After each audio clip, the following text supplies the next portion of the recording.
Welcome to another episode of Running with the Pack, sponsored by Wolfpack Publishing. I'm Paul Bishop. I am the acquisitions editor for Wolfpack Publishing, and with me today is my friend and fellow cop writer, Dallas Barnes, and a guy who's also been an inspiration to me over the years. How are you doing, pal? Well, thank you. Good morning, Paul. As you know, it was kind of in the trio of LAPD. It was Joe Wamba, then you, and then I came along behind. And we're kind of the unholy trinity of LAPD, I guess, if you want to call it that. I always felt that I was like the second guy who flew across the Atlantic after Lindbergh. Wamba was a tough act to follow, but he really did make it easier for those of us who followed him to get through the nuance of the department's attitude at the time. You know, he was really very smart, because if you remember back in the day, LAPD policy was we had to have everything approved by the department before Yes. it was published. And Wamba went ahead and went, I'm publishing. Yeah. And he got into this big fight with LAPD, and the more public it became, the more publicity he got. Yes. Yeah. Which absolutely was a brilliant move on his part. He understood the First Amendment rights issues of this. I think even when you were on, it still had to do with getting approval. But by the time I came around, it was only if you were writing about ongoing police cases, which that makes sense. But the department really had to make that adjustment. Did you run into any problems with the department over your books? With See the Woman, which was my first, I submitted it for review. And the answer I got was that they wouldn't block it. They didn't have much of an interest in it, and I think they just wished that I would go away. No. Yeah, I think that's pretty much the attitude. I don't know if it's changed. I think there was a certain amount of jealousy on some level involved. But then when more and more guys began getting involved in television, and both as writers and as, technical advisors and things like that, I think the department had to change its attitude somewhat. So. It was a technical advisor to Adam 12 that helped me find my way in with my first novel. Is that right? He showed it to, I think it was,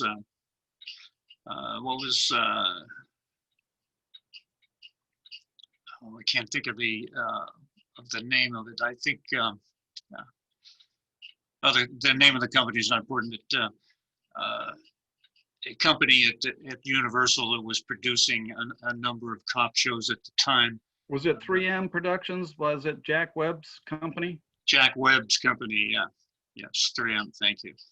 And they read the manuscript, called me in. I was thrilled to walk on the studio at Universal. They took me to the cafeteria, and I remember the cast from the Virginian was there having lunch. They're all in their costumes and everything. And I heard little that the guy was saying to me, but the bottom line, the meeting was, he says, well, have your agent give us a call. We'll put something together. But I didn't have an agent, didn't know how to get one. Called the Writers Guild, told them my dilemma, and they said, sorry, we can't recommend agents. And again, I pleaded, and they said, all right, here's three names. And I called them, and the first one I called was we chatted a bit. He was a fellow Marine, had been a Marine. We were kindred spirits in that respect, and he said, sure. Let me make some calls. Bottom line, that led to us finding a deal to have the book published. That's fantastic. What was your initial impetus for starting to write? I had been working morning watch at Southwest, which is south of the Santa Monica, a very active patrol assignment.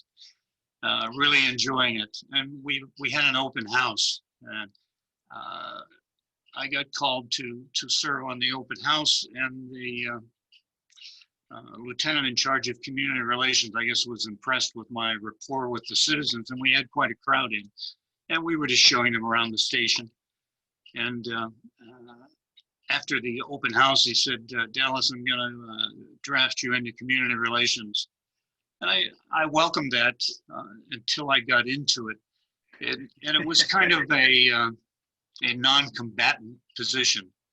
And my heart was still out there on patrol, but now I was going to civic meetings all over the community to, sell the idea of police doing business in the community. And it also required preparing press releases. We had a new program at the time called ASTRO, was Air Support to Regular Operations. So I wrote some propaganda on that and put it out as a press release. And the response I got, we would then buy papers to see whether or not we got the coverage we were seeking. And I found that my press releases appeared in the paper word for word, and the only thing that was changed would be the byline, and now had a reporter's name on it. And what it told me was that I could write and get away with it. I had been writing throughout the years, kind of recreational writing. So I sat down with some yellow tablets, couldn't type very well at the time, and went to work on the first novel. I think it was more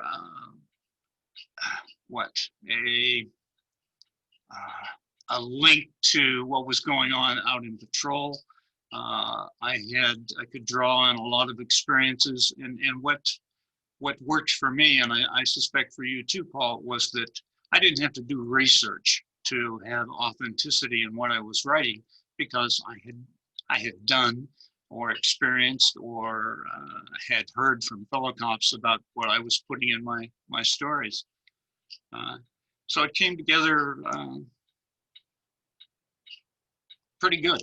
And it took me probably a year to get it done, with working in my free time when I could. Had 3 children at the time. Sometimes finding a corner to write in was a challenge.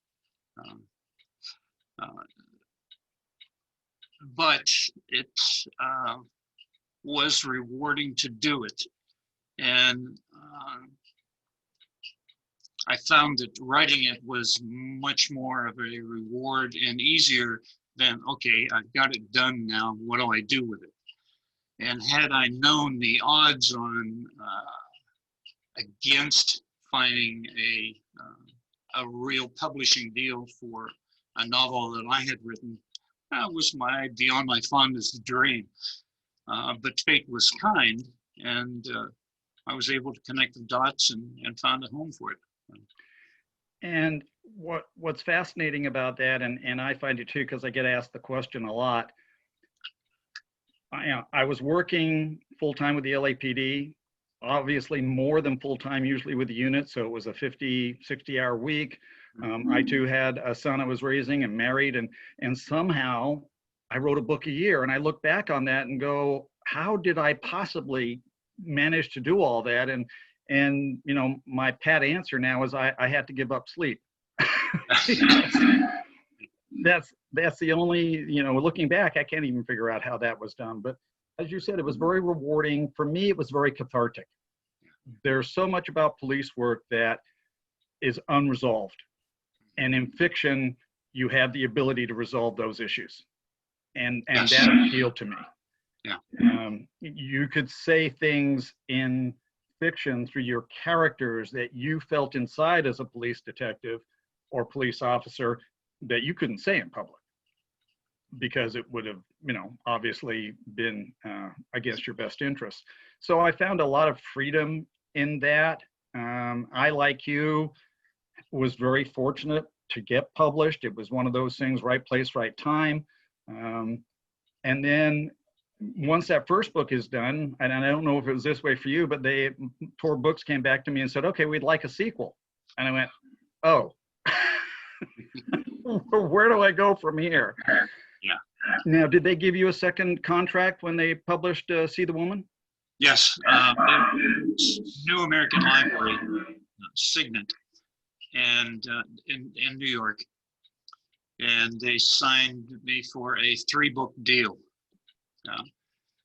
And of course, I told the world I was so exciting that I had signed a deal with a legitimate publishing house, and I stopped strangers on the street and told them.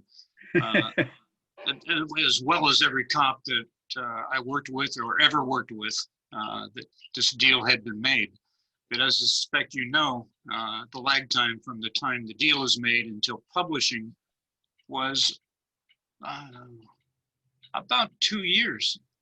And as the days and weeks went by, with those that I had told about, bragged about that I had this publishing deal, doubt began to set in on my credibility. But fortunately, the book eventually came out. One thing that I enjoyed about See the Woman, the publisher said we would like to meet you. So I packed up and flew to New York City, got off the airplane, and they said that they would have a liaison officer from the publisher meet me. And it was a young black lady. I get off the airplane. She's holding a sign that says Dallas Barnes. So I introduced myself. And she looked a little surprised. And I said, is there an issue? And she said, well, you're white. And I had at the time, as you know, the Southwest Division is one of the all black communities, was at the time of LAPD. And much to my or as a compliment to what they had read that I wrote, was that they assumed that I was black, which was a good thing. I had captured the nuance of the black community with credibility in my writing about police work, which would be a challenge today. No. I agree, and I had the same situation when I began my Faye Croker series, writing about a female police detective, and I would have female officers or detectives who would read the book and they would come up to me and go, how do you know this stuff about being a woman on the job? And I tried to explain, I all of my long-term partners on the job were female, and I saw what they went through on a daily basis. I heard every male line dropped on them from the beginning of shift to the end of shift. And sometimes I'd look at these guys and go, is that the best you've got? Because I've already heard that 10 times today. You know, and so it was interesting that they would tie into that, and that as writers, we're doing our job. And I think that's where the transition occurs. And what you were saying about the delay of 18 months to 2 years for a book to come out back then, a little later on, we can talk about the changes in that, because now it's 2 months or 3 months that we're able to put a book out. And that certainly is a lot more gratifying for myself as a writer. And same here with Wolfpack. It was found that the turnaround time between when I submit a proposal for publication, the production time is awesome. Yeah, I agree with you, and I love to see it that way, because it really is Wolfpack's an author's publisher. I mean, that's the way they deal with things. But well, you notice over my shoulder there is a wolf here. There you go.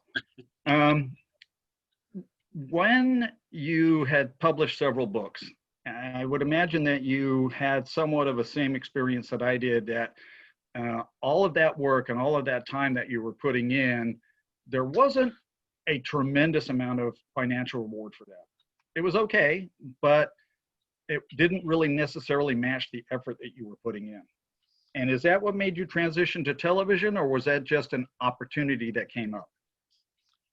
Well, I found that, much to my surprise, that the money in television was immediate and much larger than publishing was offering me. And what opened the door for primetime television for me, as far as an episodic writer, one of the producers of the show, of Kojak, which was prominent in prime time, coinciding with the publishing of my first book.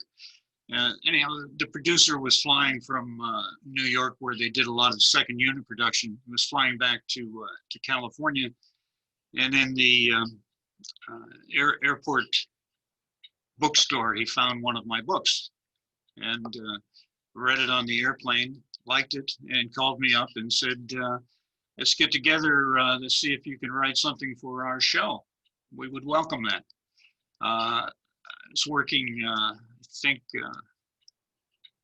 robbery at the time at Southwest, and keeping the forces of darkness away from the city, and writing for television. Where plus I had seen a number of television scripts, and they are dramatically different in their construction than writing a novel.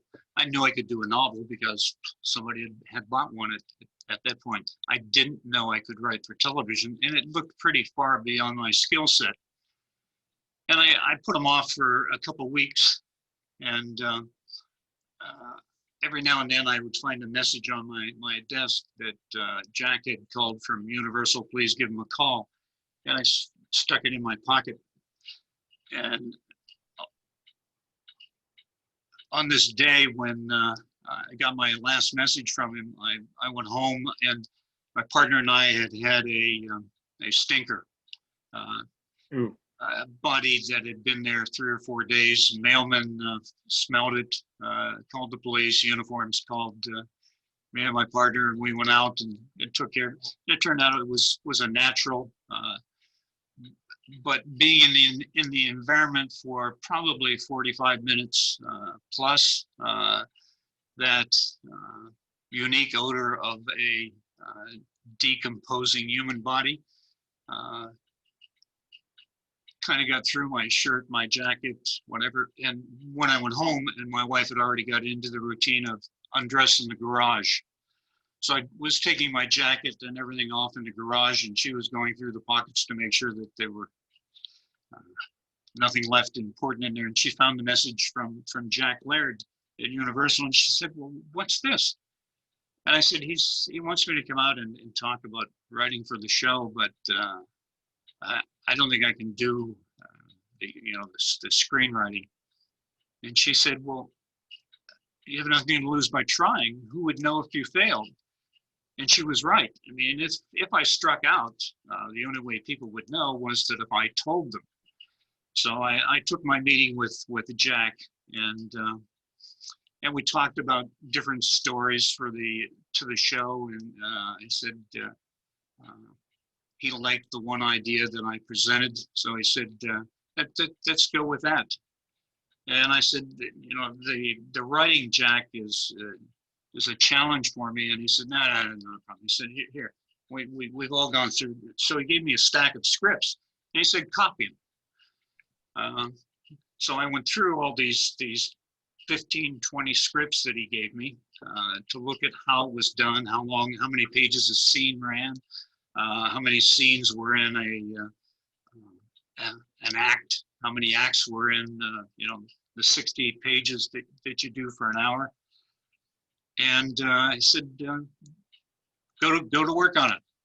So it was a Friday, and over the weekend, I wrote out the 60 some pages, went back to see him. I think it was on a Tuesday when I got off work, called him up, and went out to Universal to talk to him.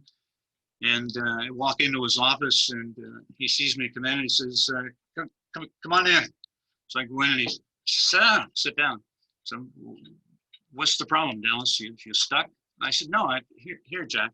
He took the script, and he went through it and said, okay, all right, yeah, okay, all right. He said, all right. He said, there's one thing I got to tell you about this. The script looks all right, but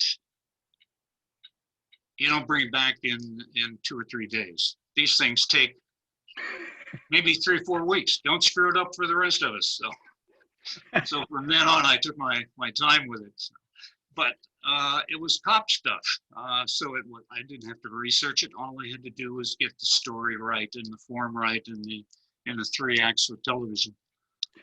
I also found that, and making that transition from novels to writing for television, um, dialogue is so much different in television than it is even when you're writing a novel. Writing a novel, you're not writing dialogue actually like people talk, because we talk in broken sentences and all of that. But for a screenplay or a script for a TV show, what I found was I had to, write it out the first time. Second draft, I'd knock my dialogue down by 50%. Then I go through again and knock it down by 25%, trying to find the most precise way to convey the information that I wanted to do. And then, of course, when it would go to the showrunner, they'd knock out another 10%. Yes. So it taught me to write that very sparse dialogue. And even today, I take that as a lesson in delivering information in the most precise and concise fashion as you can, whether it be a script or a novel at this point. Yeah. And when I think of television, I think one of the things that was really important to me was the nuance of character. For example, if we say Gunsmoke, we know who, Matt Dillon and Chester and all the other characters that surrounded Matt Dillon come to mind. Character is in television is the either you get it with character or it doesn't work. As you say, it's important to what the character says, but the character really has to be defined. And there's when I found too in television, Paul, in writing a novel, it really is, in the purest sense, my story.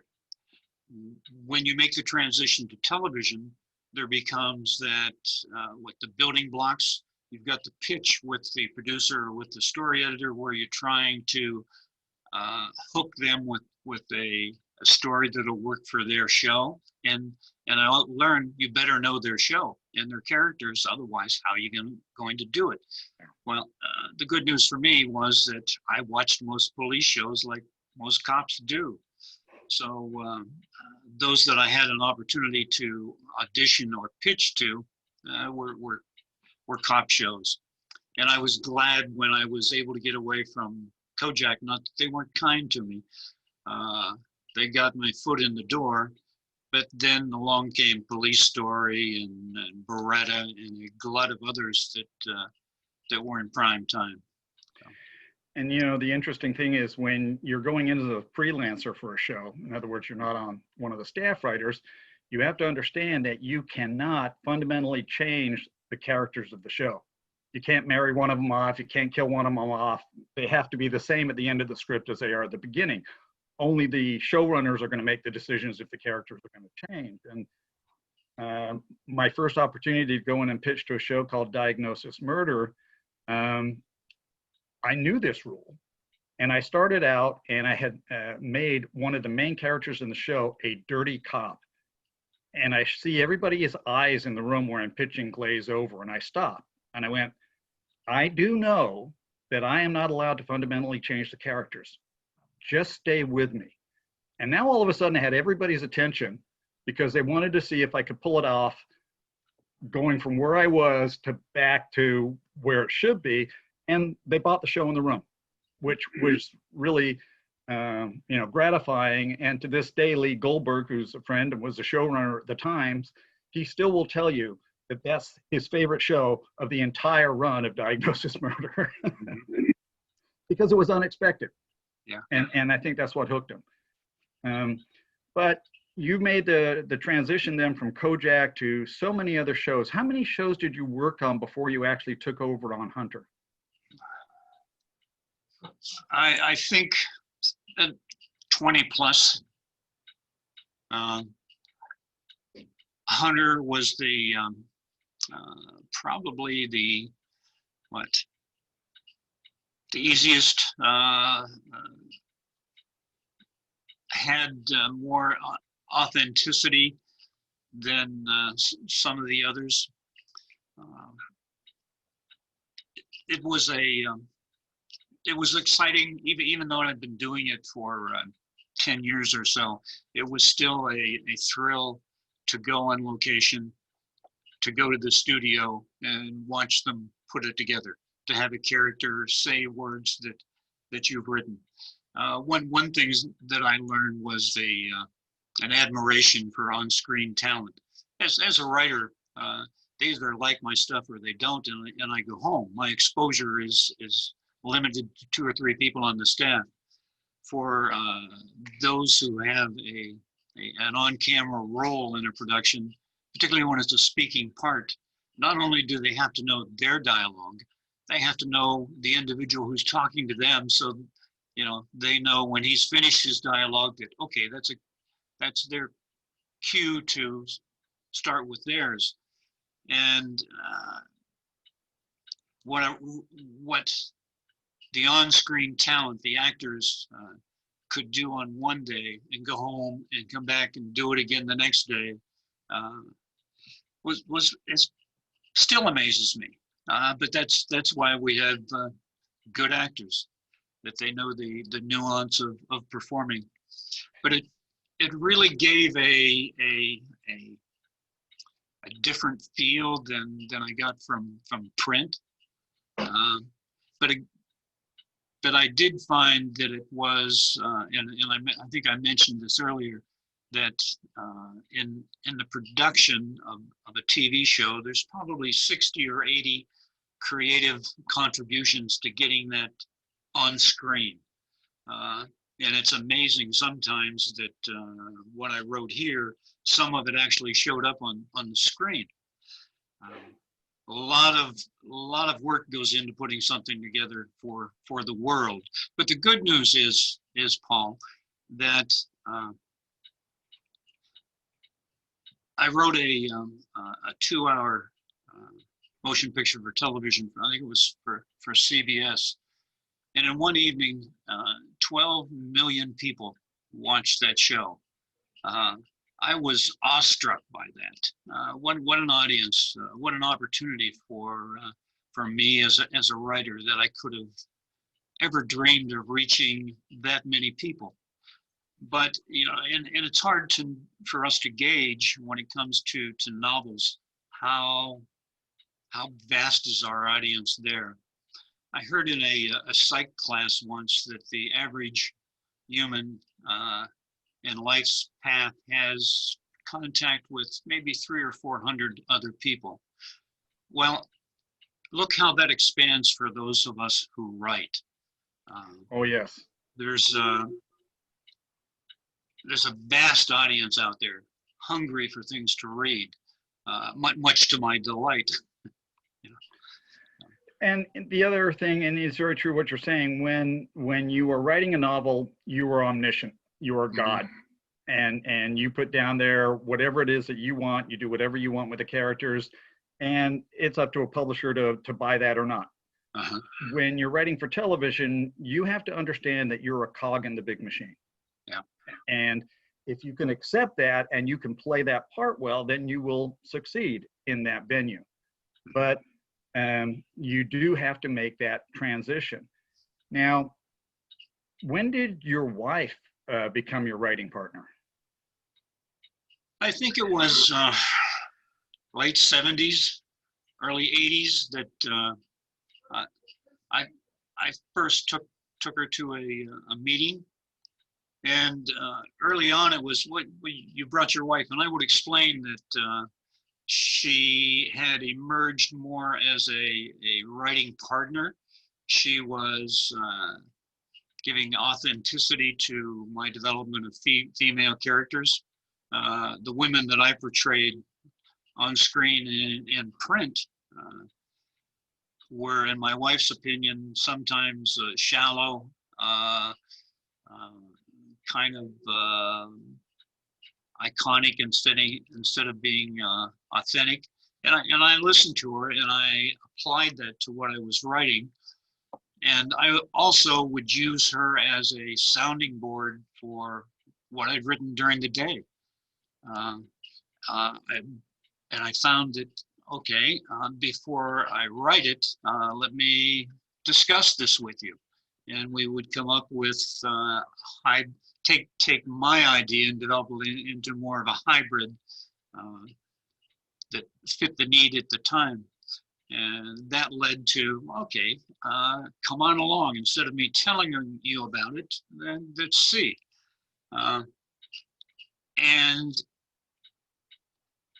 there was never rejection. It was more of a surprise. I remember we were working on T.J. Hooker, and took her along to the pitch meetings there, and it was, oh, you brought your wife. But as we went through the early 80s, it began to change.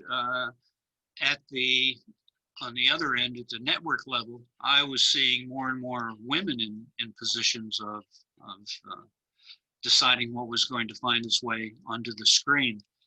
And I found in the meetings that now I'm talking to a female executive who is talking to my wife instead of to me. So she became not only a silent partner, but a very active participant and shared screen credit in a number of things we did on television. And she had a background in the district attorney's office, which really complemented an understanding of what your background was with the police department. Mm-hmm. Mm-hmm. When you were doing Hunter, you adapted several of your novels into multi-episode arcs on the show. How did that come about? Well, I had met Roy Huggins, who was producing the show with Stephen Cannell. Roy was at Universal, and he was doing Beretta. And I did a couple episodes of Beretta, which was an exciting thing to do. They'd send a car out to my house in Orange County, Paul, and park at the curb and wait for pages. It was a little bit intimidating, and I wondered, how can they, but on the other end, they had Robert Blake, who was giving them fits about, he was reading every page and he would make changes. And it was a challenging experience for those who were working with him. And I forgot where I was going with all this. No. Yes, and so when you took your own novels. Oh yes, yeah. You were asking about how the books evolved. Roy was producing that show. Then we fast forward 5 or 6 years, and I had another manuscript that I was delivering to New York for, I think it was... City of Passion, maybe? Yes, City of Passion, you're right. And so I thought, well, this is much like Roy and I talked about. So I sent him a copy of the manuscript. And he called me up and he said, I'm not at Universal anymore. I'm now working for Canal. But this is the kind of thing we're doing on the show that I'm doing, Hunter. So come on in and let's talk. So I went in and met with him and met his staff. I was a fan of the show, understood what they were doing, was a kindred spirit. It was an LA cop show. And not only did they buy the film rights to one novel, I think they did 3. And the good news in doing that, it was for television only, and only for 7 years. And after 7 years, I got the rights back. And I thought, well, 7 years, that's forever. Well, not quite. It wasn't. No. That's very cool. Yeah. Now, you've had another transition again and have started publishing brand new novels with Wolfpack, starting with, all of your prior works were released in an omnibus edition, and then you had Naked Justice released, and most recently Blood Brothers. Let's talk about Naked Justice first. Yes. What brought you to back to writing novels and to that novel in particular? Well, it's where I had found success.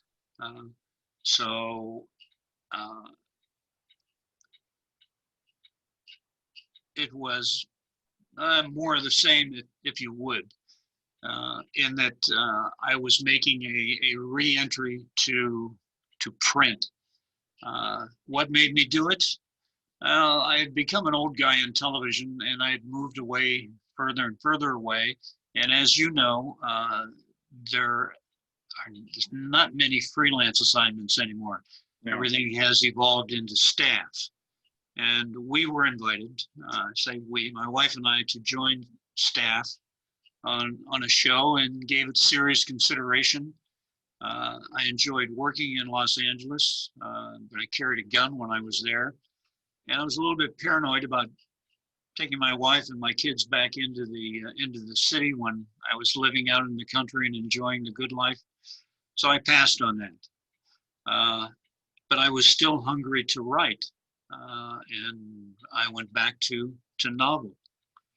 And as I said, I had found success with police novels. I went back to writing LAPD, Now, which is what I was. So as you said, you take it from there and put it all together. When I do a novel, Paul, what works for me, I need to know the beginning, the middle, and the end. I also I find it difficult to write, particularly in novel, if I don't have a title. So I tend to, if I don't have a title that I have decided on, then I have another one or two in mind, and go from there. And early on, develop my main character. And I find once I have him walk onto the stage and put him to work, I simply have to follow the characters then. I learned from my mentor in television, a guy by the name of Frank Telford, who started with the DuPont Theater back in the late 40s, early 50s, somewhere back in New Jersey or New York. But he'd grown up in television, and he knew what made it work, and emphasized to me the importance of character. Once I developed that main character and put him to work.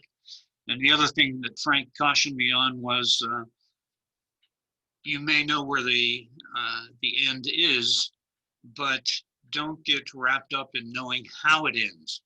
Because if you know that as the writer, if that's your goal, you have this particular end in mind, as you write your novel, you're going to inadvertently give up where you're going. If you don't know how your guy is going to get off the edge of the cliff, then the reader's not going to know either. So. That's very true. And with your new novel, Blood Brothers, Mm-hmm. you took advantage of another side of your career that I don't think that many people know about. And that was working in the Indian casinos in security. Yes. And so you've taken your novel Blood Brothers into a whole new world that's so different from LAPD. It's still law enforcement and crime, but it's very, very different. And did you do that as an obvious choice, or was it something that you set out to do? It was more, Tony Smothers used to say that life is what happens while you're planning to do something else. And Morongo Casino, which is not too far from Palm Springs, was just then beginning to explore the idea of creating a casino for them, on the Indian reservation, the Morongo reservation. And a sheriff, LA sheriff that I had met on the job in LA, reached out to me and said, "Hey, Dallas, Morongo's starting up. They're looking for ex-cops with some experience for security. Let's go talk to them." Which is how it started, and it was a challenging idea. It was, as we suspected, and as it turned out to be, was gun work. What surprised me at the time was when we set foot on the reservation, it was a whole new ball game when it came to law enforcement. The tribe was in charge. They had a good relationship with LA County Sheriff at times. Other times it was a challenging relationship, but they were building the casino. They needed security. And as a former policeman in LA, I knew bad guys. I knew the nuance of security, didn't know anything about casinos. What worked for me was that Morongo at the time didn't know anything either.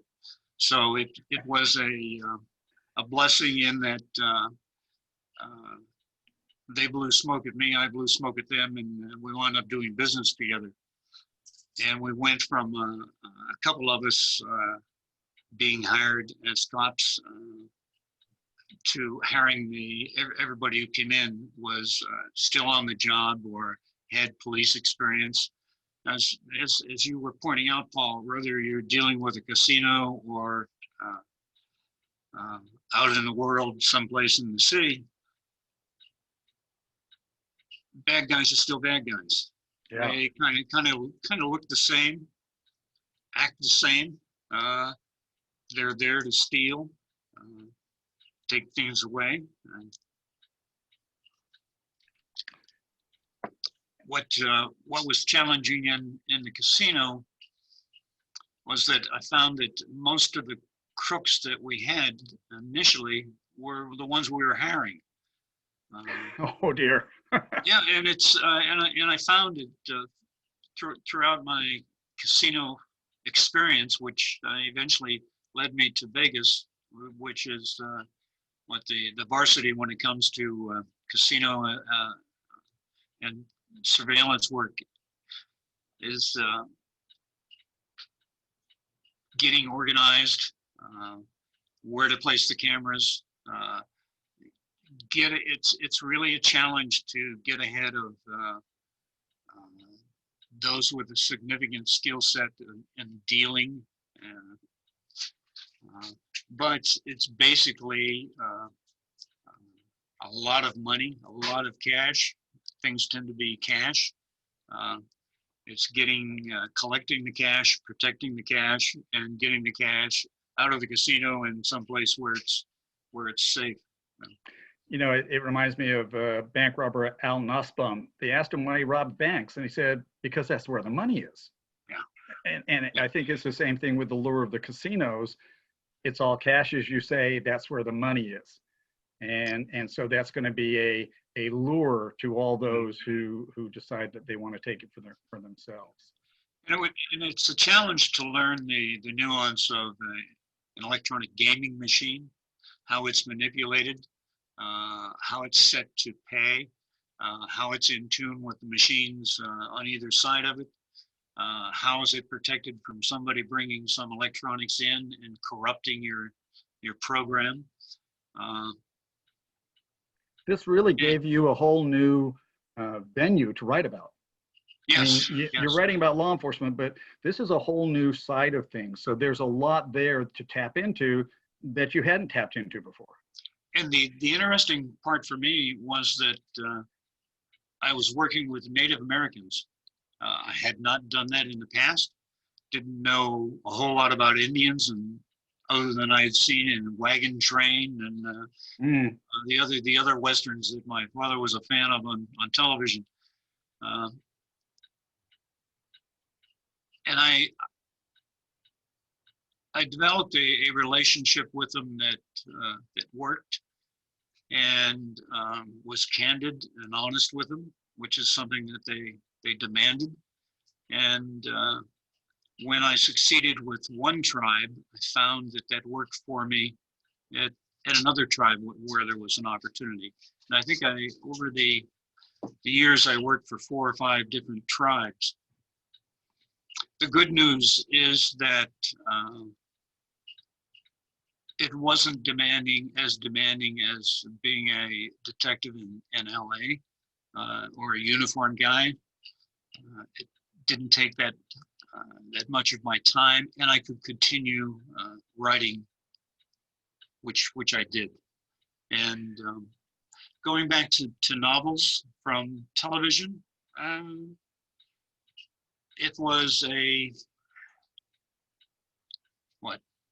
breath of fresh air, and that the publishing had changed considerably, much to my delight, in that I didn't have to wait for years anymore.